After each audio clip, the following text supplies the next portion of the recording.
we were talking about this whole debate on return to office. So part of this, I actually forgot to include this part in the docket too, but part of this was sparked by Jamie Dimon, who is the CEO of JP Morgan Chase, who had a conversation that was recorded and leaked to the press. I don't know if it was intentionally leaked or it was accidentally leaked, but he basically like went on a rant, like a very angry rant about how like he wants everybody to return to the office, like working from home is dumb, and like he goes to work every day in the office, and he's complaining that nobody's there, and he has like a team of 100 where he doesn't know what anybody's doing and there's no teamwork, there's no interaction. So he basically went on like a huge rant about how he does not like work from home at all, and he wants everybody to return to work because in his opinion that's what drives like a company to maximum efficiency, to the best teamwork possible, and all this stuff. And I'll save my opinions for the end, but I just also found this story on Fox News, where Fox News was saying how Elon Doge, and this was something that Vivek Ramaswamy also talked a lot about, and this was before Vivek was like kicked out of Doge, or he left on his own. We don't know, but even before he was involved in Doge and then became uninvolved, like even before Vivek was talking about how returning to office is something that's truly needed. And according to this Fox News report, most federal workers have never returned to the office post-COVID. So how many federal employees are working in the office today? By one estimate, it may be just about 1%.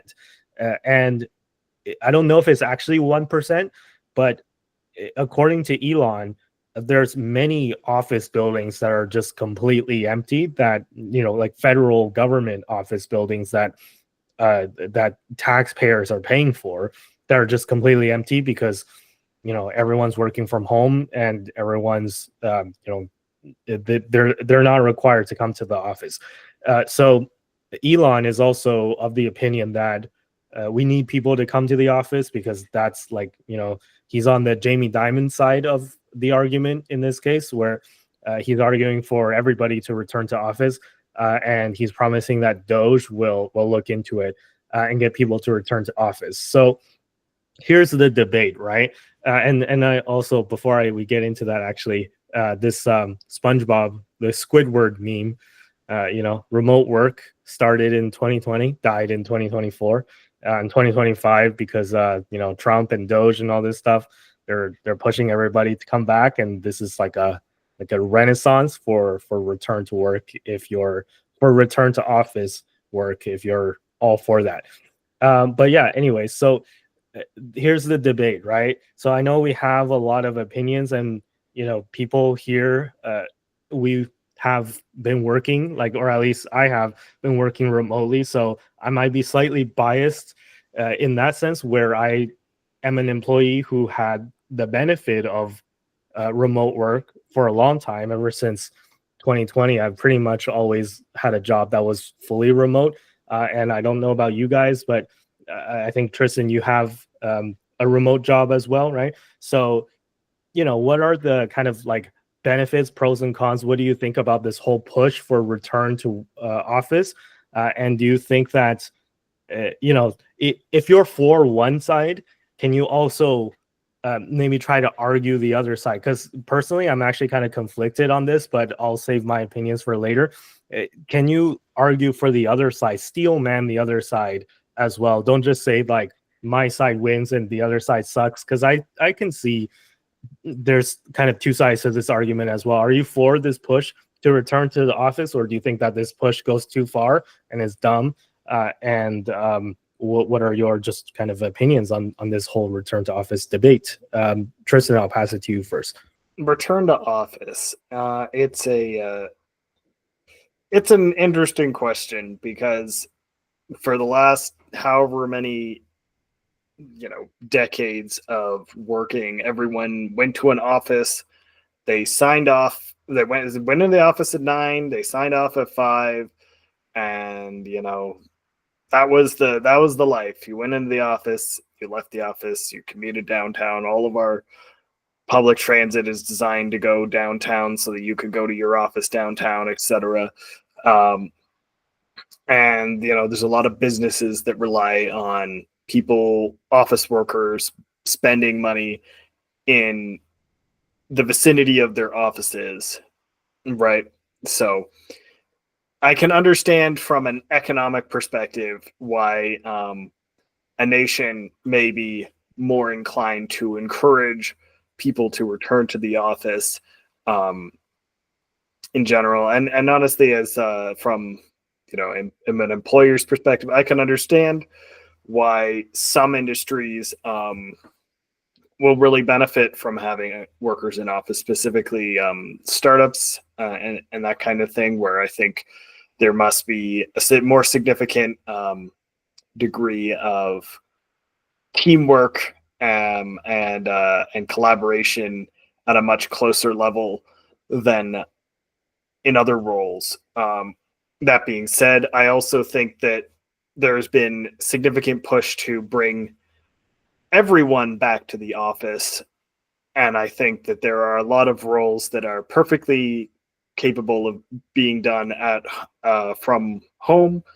I think that also in a lot of instances, people have, particularly during the pandemic, equipped themselves with superior equipment than what is currently in their office for them to use. Like I know, for example, like the monitors that I use for my job are significantly superior to the monitors that are available if I go into the office, which means that if I were to work in the office, my output would be lower because I would have to I would have more I'd be able to see less of what I'm trying to do at a time, because I have high resolution monitors where I can see multiple different things all at once, which improves my productivity. So anyway, I mean, I don't think that's necessarily the case for everyone. And I'm just saying that is one aspect. But I don't think that, I think there's been a big push for a lot of people to return to the office when they don't actually get any value from returning to the office, and in fact are likely to have less output than after returning to the office. And I don't think that's everyone, but I think that from a worker perspective, if someone who is working from home returns to a commuting 9 to 5, they may be, they're probably less likely to respond to emails and stuff outside of working hours. And I know for a fact that like some people I've heard from who have returned to office, before they would have their laptops at home. If they needed to jump on a call earlier in the morning or in late evening, they'd already had their laptops at home. But now with return to the office, they leave their stuff at the office. So they have it from 9 and they have it till 5. So no one is getting on those calls. So in fact, in some instances, the outputs for workers will be reduced. And I'm not saying that that's going to be the case for everyone. There are some people who I'm sure are not doing as much work because they're working from home without the direct hand holding of a manager being able to walk by and see what you're doing. But I think in the grand scheme of things, the majority of people who are working from home are working.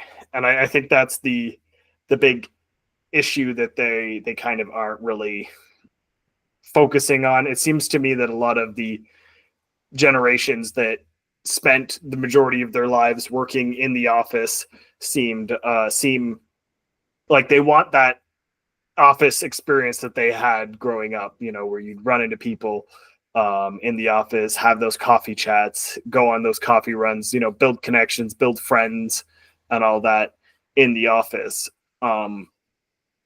And they're frustrated that they can't get that to the same extent because everyone's virtual. And I think on that front, there's probably less connections being made from work from home compared to in the office. But I don't think that, I think that's something that the employee themselves can manage rather than the leadership determining that they should all return to the office. And I think that I think they also are overstating how much work gets done in the office, because I think that there was a significant amount of time that is being spent by office workers where they are, having those coffee chats, going for coffee runs, and, time just goes by, like, I don't think that or the going out for lunches and stuff. Like, I don't think that it's directly clear to me that there's going to be a significant amount more actual output coming from having everyone go back in the office, and then, making that determination based on the roles, if that makes sense. I think they seem to be very wide sweeping with their return to office, when a lot of people, don't really need to be in the office to get their work done. If you're someone who basically never interacts with anyone at the office, why are you going into the office? What value are you providing by spending that time to commute, that you may now feel like the employee may now feel less inclined to hop on calls when they normally would have, because they could, balance their day a little bit better due to working from home. They may be less willing to hop on like early morning or late evening calls or something to that effect. So I just think it's something where they're trying to kind of ramp it up really aggressively, where with return to office, and I think that I think they're kind of just going a little bit too aggressive, a little bit too, everyone needs to return to office. And I think one other area that I think I haven't touched on is that I think there's been a significant boost to alternative cities' economies by like remote workers.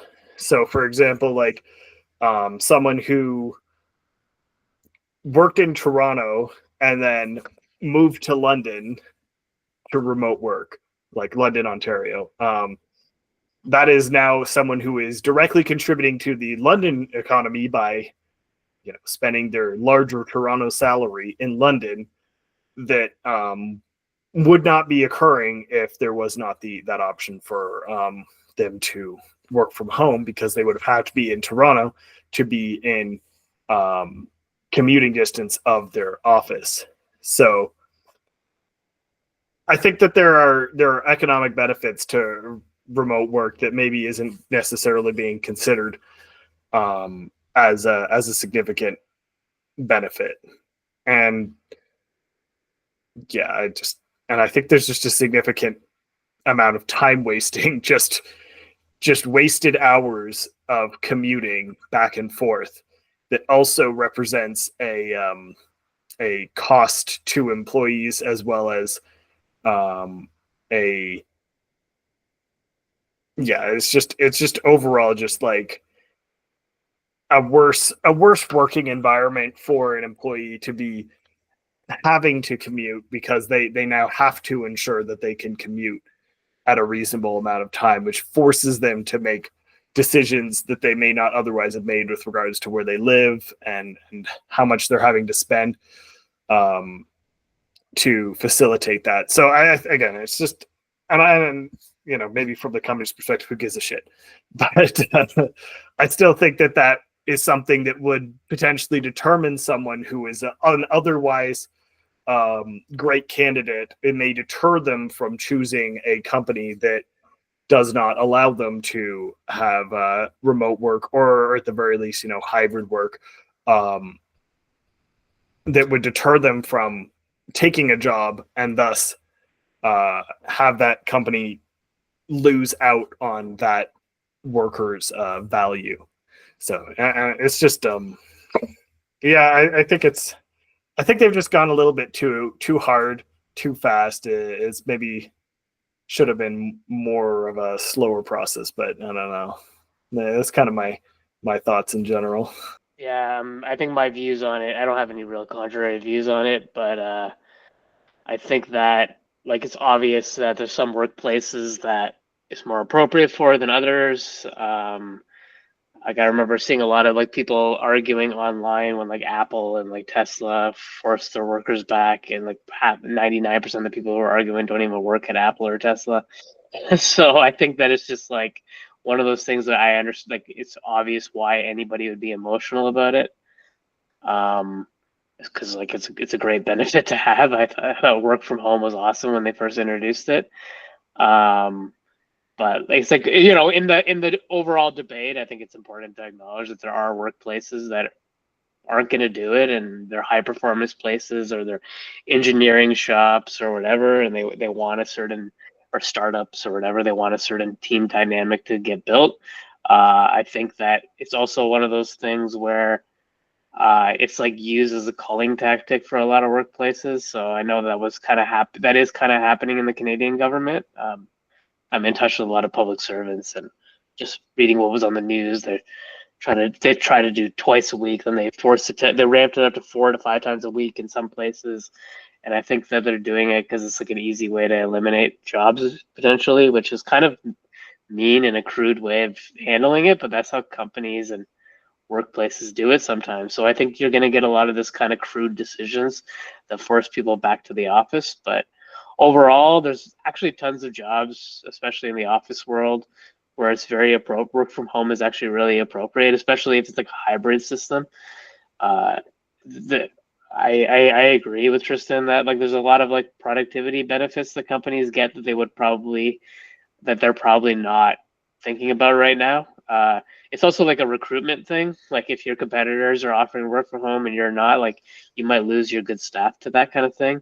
So I think that the work-life balance benefits and stuff are hard to like. It's hard to like do the math on the benefits of that, but I think the companies are gonna have a like really rough time long term putting the toothpaste back in the tube type thing. With this, I don't think work from home is gonna go away. Yeah, like the COVID era of work from home, where like every single person was working from home for several months at a time for 5 days a week, is probably not feasible for a lot of companies, but the hybrid work from home is probably here to stay. So I think that any like major attempts to get rid of it, a lot of workplaces are going to find that it doesn't work out so well for them. There's going to be a lot of like things that happen that that they don't anticipate. Like for example, workers moving to competitor companies that offer the benefit, and yeah, that's kind of what I think about it. I mean, I kind of understand both sides of the argument, but I don't think this is going away. Like I just don't think it's going to go away. I think that work from home's here forever, and there's going to be some places that are more hybrid than others. Yeah, I think it's surprising that I think we actually all kind of agree in principle on like many of the things that you two just mentioned. I think, yeah, obviously, I feel like Tristan, you're coming from the more, pro work from home side, whereas I'm a little bit more in between. Whereas, like, obviously, as I said earlier, I work from home now, and I'm a fan of working from home, but I can maybe see a little bit more of like where Elon and Doge are coming from, where you got to keep in mind that Elon is known for, being the startup CEO, driving innovation and all that stuff. So he's obviously super biased in this, where for his companies like Tesla and SpaceX, a lot of the stuff that SpaceX does, it's like, if you're designing a physical rocket somewhere, you can't like really maybe you can work from home when you're designing like the blueprints and stuff, but like you know, a lot of this stuff, if you're assembling a rocket or something, then you there's no way to work from home for that. You got to be there, right? So I think Elon is super biased in this perspective, where he's trying to get Doge to run the government the same way that he runs Tesla and SpaceX, and that's going to rub a lot of people the wrong way. And you know, he's probably going to be at least mildly successful in that, where like, you know, he's really good at pushing people. But yeah, I get that maybe it doesn't make sense in every single scenario. However, I do also see it a little bit from like the, you know, Doge and Elon Musk, Jamie Dimon's perspective, where, you know, face it, like if you're working remotely, how many times during the workday that you've like taken out the garbage or vacuumed your floor or like went down to the kitchen and like, you know, made a meal when you were like not on your assigned lunchtime? Like we've probably all done those things before if you've ever worked remotely, right? So that's like, people don't like to admit it, but that kind of stuff just happens all the time for working from home. And I'm not saying that it's like wrong or it's like unethical or anything like that. Everybody does it, as I said. But it's just from the employer's perspective, I can definitely see why they would be against that. And I get your point earlier that you made, Kristen, where you're like, okay, well, you're not going to be sitting at your desk focused on your computer screen 24/7 when you're in the office either, right? Like you're going to go out for like coffee runs and stuff.